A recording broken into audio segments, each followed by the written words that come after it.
আলহামদুলিল্লাহ, আমি ঠিক আছি, শুধু মাথাটা হালকা ব্যথা করছে। এত কিছুর মাঝেও আলহামদুলিল্লাহ বলছে দেখে নার্সটা অবাক হলো, আর অবাক হয়ে বলল, ম্যাম, আপনি এত কিছুর মধ্যেও আলহামদুলিল্লাহ বলছেন? রাসূল করিম সাল্লাল্লাহু আলাইহি সাল্লাম সকল অবস্থাতেই আল্লাহর শুকরিয়া আদায় করতে বলেছেন। আর একজন নবীর উম্মত হিসেবে অবশ্যই তার আদর্শ পালন করা উচিত। আর তাছাড়া কাল অ্যাক্সিডেন্টে আমি মারাও যেতে পারতাম, কিন্তু আল্লাহর রহমতে আমি বেঁচে আছি, এটাই অনেক। তো আমি কি আল্লাহর তাআলার শুকরিয়া আদায় করব না? আপনি ঠিক বলছেন ম্যাম। আমাকে এখানে কে এনেছে? আপনার পরিবার। কি আমার পরিবার? আমার আমার পরিবার এলো কোথা থেকে? তারা সবাই আপনার যত কত কাজ ছিল জানেন? ওহো, আমি তো ভুলেই গেছি। আপনার জ্ঞান ফিরলে তাদের জানাতে হবে। সকলে বাইরে ওয়েট করছে। বলে নার্সটি যেতে নিল। তখন আয়াত থামিয়ে দিয়ে বলল, আপু দাঁড়ান, আমার মাথায় একটা কাপড় দিয়ে যান। আপনি খুব পর্দা মেনটেন করেন, তাই না? কালকে আপনার বোরকা হিজাব দেখেই বুঝেছি। একজন মুসলিম নারী হিসেবে সকল মেয়েদের পর্দা করা আল্লাহ পাক ফরজ করেছেন। তাহলে আমি একটা মুসলিম নারী হয়ে আল্লাহর কথার খিলাফ করি কি করে? রাসূল পাক সাল্লাল্লাহু আলাইহি সাল্লাম বেপর্দা নারীদের উপর অভিশাপ করেছেন, বেপর্দা নারীরা হবে জাহান্নামী। কথা বলতে বলতে নার্সটা আয়াতের মাথায় কাপড় জড়িয়ে দিয়ে বাইরে গেলেন। সকলকে খবরটা দিলেন। সকলে আয়াতের জ্ঞান ফেরার অপেক্ষায় ছিলেন। তাই ওর জ্ঞান ফেরার কথা শুনে সকলে ভেতরে ঢুকতে চাইলেন। সবার আগে ঢুকলো রোজা। চৌধুরী পরিবারের ওনারা যেতে সাহস পাচ্ছে না, তাই আগে রোজাকে পাঠিয়ে দিয়েছে। পরে ওনারা ঢুকবেন। আয়াজরাও মত জানিয়েছে পরে রোজার কথা বলার মাঝে ওনারা সবাই ঢুকবেন। রোজা ঢুকে দেখতে পেল আয়াত দেওয়ালের দিকে তাকিয়ে আছে। তা দেখে রোজা বলল, আসসালামু আলাইকুম আহিয়ানা চৌধুরী। ওয়ালাইকুম আসসালাম। তা হুট করে পুরনো নাম ডাকা হচ্ছে কেন শুনি? আচ্ছা সত্যি করে বলতো, আমাকে হাসপাতালে কে এনেছে? আদিয়ার আঙ্কেল ও তার পরিবারের সাথে আয়াজ ভাইয়ার পরিবার। তুই জানতি তাই না? নিজের পরিবারের কথা শুনেও চমকালো। এখন কি করবে ও? এখনও যে সঠিক সময় আসেনি পরিবারের কাছে ফিরে যাওয়ার। ও ভাঙা ভাঙা কণ্ঠে বলল, জ্ঞান হারানোর আগে বাড়িতে ওনাদের দেখেছিলাম, কিন্তু বুঝতে পারিনি ওনারাই আনবে। ওনারা তোকে চিনতে পেরেছে আহি? কি?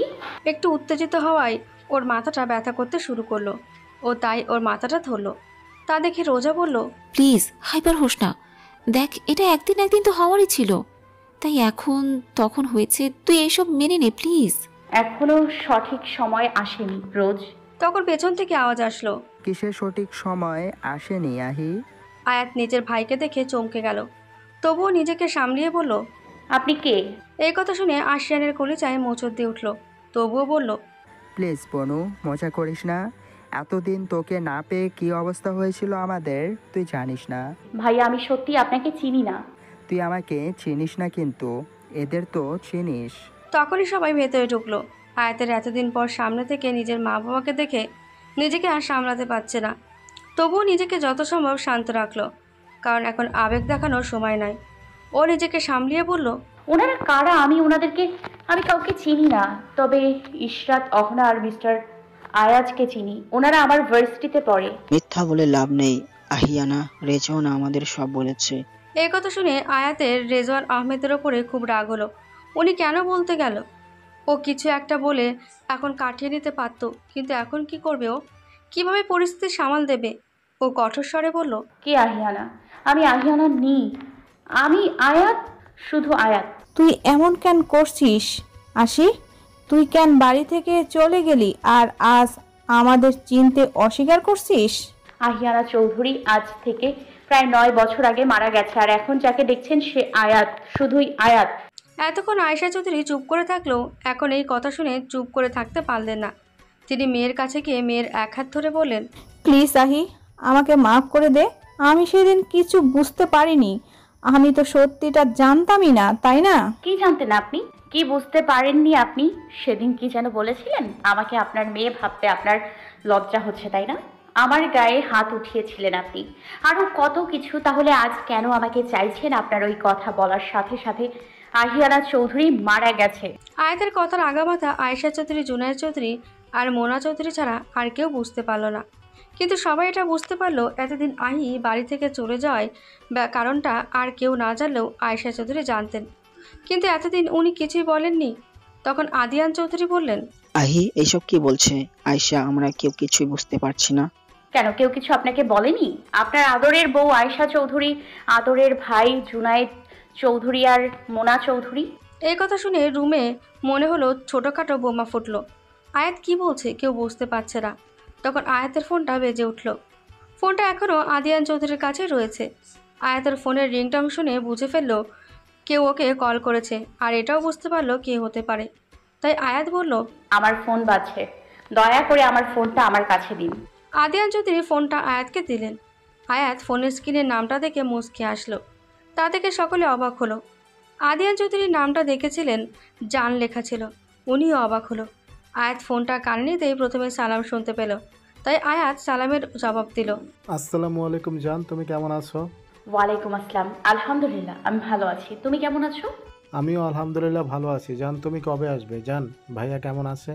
আর তুমি নাকি অসুস্থ? আমার যে তোমাকে ছাড়া আর ভালো লাগছে না। খুব তাড়াতাড়ি দেখা হবে ইনশাল্লাহ। আর তোমার ভাইয়াও ঠিক আছে আলহামদুলিল্লাহ। আমিও ঠিক আছি, কিন্তু তোমায় কে বললো? দাদু ভাই বলেছে, কাল রাতে তোমাকে ফোন দিয়েছিলাম তখন দাদু ভাই বলেছে। ও আচ্ছা, ওখানে সবাই ভালো আছে তো? তুমি আমাকে দেখে রাখতে বলেছো, আমি কি না দেখে পারি? এখানে সব ঠিক আছে। দাদু ভাইকে একটাও মিষ্টি খেতে দেয়নি। তুমি জানো আমাকে ঘুষ দিয়েছিল, কিন্তু তোমার নাম বলতেই আর কিছু বলেনি। তুমি জানো দাদু ভাইয়ের মুখটা একদম বাংলার পাঁচের মতো হয়ে গিয়েছিল। কি অসহায় চোখে আমাকে আর মিষ্টিগুলোকে দেখছিল। এই কথা শুনে আয়াত একটু জোরে হেসে উঠল। এতগুলো মানুষ যে ওর কেবিনে আছে ওর সেটা খেয়ালই নেই। ও তো ওর জানের সাথে কথা বলতে ব্যস্ত। বাকি সবাই অবাক চোখে আয়াতকে দেখছে। তখন আয়াত বলল, এই না হলে আমার জান, একদম ঠিক কাজ করেছো। তোমার বন্ধুদের কি অবস্থা? লিওনের একটু জ্বর হয়েছে। তুমি দেখতে গিয়েছিলে? না, যাওয়া হয়নি। এটা ব্যাড ম্যানার, কিন্তু তোমাকে কি বলেছিলাম আমি? আবু হুরাইরা রাদিয়াল্লাহু আনহু থেকে বর্ণিত, তিনি বলেন, আল্লাহর রাসূল সাল্লাল্লাহু আলাইহি সাল্লামকে আমি বলতে শুনেছি যে এক মুসলিমের প্রতি অপর মুসলিমের হক 5টি। 1. সালামের জবাব দেয়া। 2. অসুস্থ ব্যক্তির খোঁজ খবর নেয়া। 3. জানাজায় পশ্চাদানুসরণ করা। 4.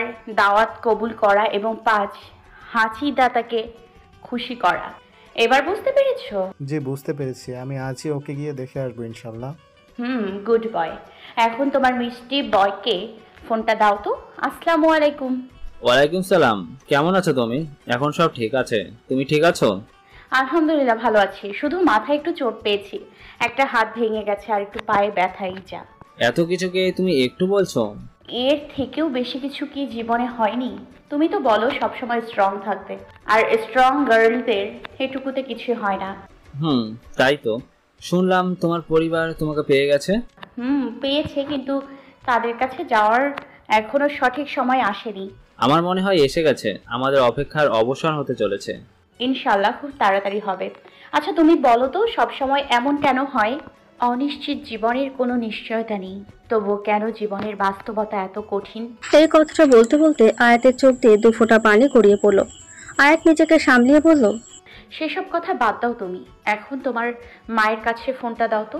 নিশ্চয় আমার কথা শুনে কান্না করতেছে অনেক। তার বলতে কাল যখন থেকে শুনেছে তখন থেকে শুরু করেছে। দাঁড়া, আমি ফোনটা দিচ্ছি। বলে ওপাশের ব্যক্তিটা একটা মেয়ের কাছে দিল। তখন আয়াত বলল, আসসালামু আলাইকুম ফুপিমা, কেমন আছো তুমি? নিশ্চয় আমার কথা ভেবে প্রেশার বাড়িয়ে ফেলছো। তুমি চিন্তা করো না, আমি একদম ঠিক আছি। ওয়ালাইকুম আসসালাম, আমি ঠিক আছি, আমার কিছু হয়নি। কাউকে আমার চিন্তা করতে হবে না। কতবার বললাম এখন যাওয়ার দরকার নেই, কিন্তু কে শোনে কার কথা? আমার কথার কোনো দামই নেই, আর আমি একদম কাঁদিনি। হ্যাঁ, তা তো বুঝতেই পারছি তোমার গলা শুনে। সব বুঝিসই যখন, তাহলে আমার কথা কেন শুনিস না? ফুপিমা, তুমি ভালো করেই সব জানো, তাহলে এরকম করছো কেন? তোকে বলে লাভ নেই, কেমন আছিস এখন সেটা বল। এই তো আমার সোনা মেয়ে লাইনে এসছো, কিন্তু মাঝে মাঝে বাচ্চা হয়ে যাও। আমি আলহামদুলিল্লাহ ভালো আছি। ঠিক মতো ওষুধ খাবি, কোনো রকম হাঁটাহাঁটি করবি না। এই, তোমাদের ফোন স্পিকারে দেওয়া, তাই না? হ্যাঁ। সেজন্যই তো বলি, তুমি এত শান্ত হয়ে কথা বলছো কেন? আচ্ছা রাখছি, পরে কথা হবে। আমার আরো কথা বাকি আছে, তোর ফ্যামিলি তো তোকে পেয়ে গেছে। তুমি কি বলবে আমি জানি, আমি সব ভেবে নিয়েছি আর সব ব্যবস্থা করে ফেলবো। রাখছি এখন, পরে কথা হবে। সবাইকে আল্লাহ হাফেজ। বলে আয়াত ফোনটা রেখে দিল। এতক্ষণে এতগুলো চোখ ওর দিকে তাকিয়েছিল, সেটা ও এখন বুঝতে পারল।